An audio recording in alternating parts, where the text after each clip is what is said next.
So my case is on Starbucks entering the Indian market back in 2012 along with Tata Group.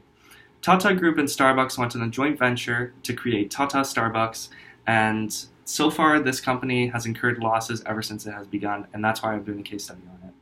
So, back in 2012, they created Tata Starbucks and they took their menu as usual approach, taking the American menu and implementing it into the Indian market to see how it would go. Well, we know now that from 2012 to 2017, that menu as usual approach was very ineffective and they incurred losses every single one of those years. Since 2017, they changed their management, they switched to CEO because they wanted to introduce a more Indian-catered market and a more Indian-tailored menu so that they would increase their profits and tap into the market that they weren't tapping into before. We already know that at the bare bones of it, India is a very coffee or a tea-based market, and it's not really open to a premium coffee beverage, or at least it looks like that. And that's what Starbucks was trying to create, that very premium coffee market within India.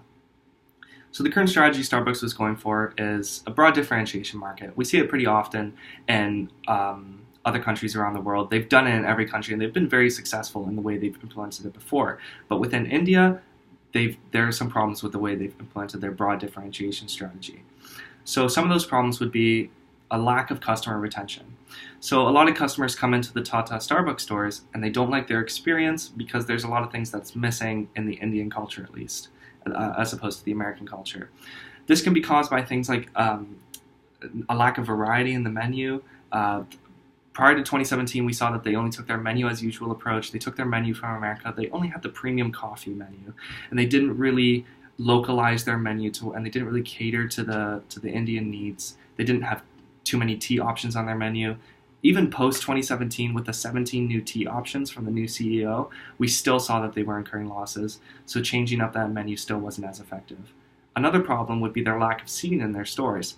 In India, we see a very collectivist culture, and they like to enjoy seating with their friends. They like to socialize in the place they bought the drinks. They don't really leave with their food.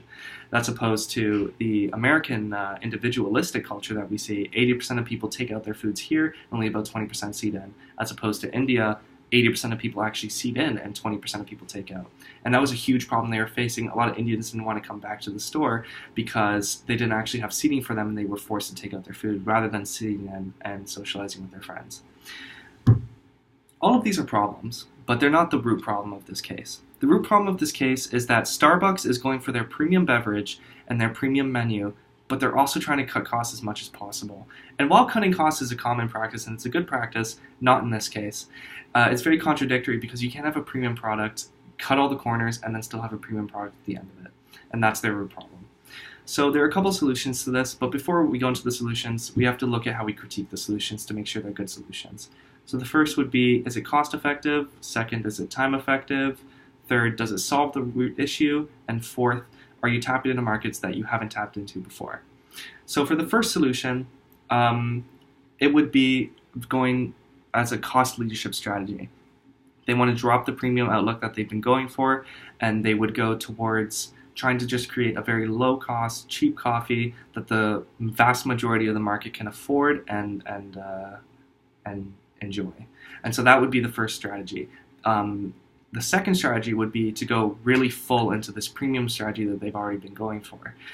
Now, what they've kind of done, they wanted to flood the markets with very small stores, not have a lot of seating, and that's how they would save a lot of cost because rent's very expensive in India.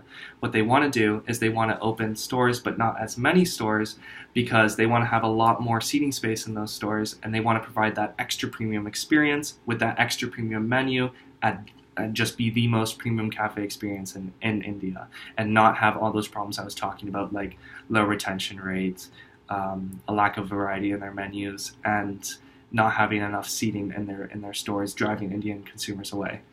And so when we evaluate all of these, for the first solution, sure, it's cost effective. You're going to save on costs. You can do it in a timely manner. That's great as well.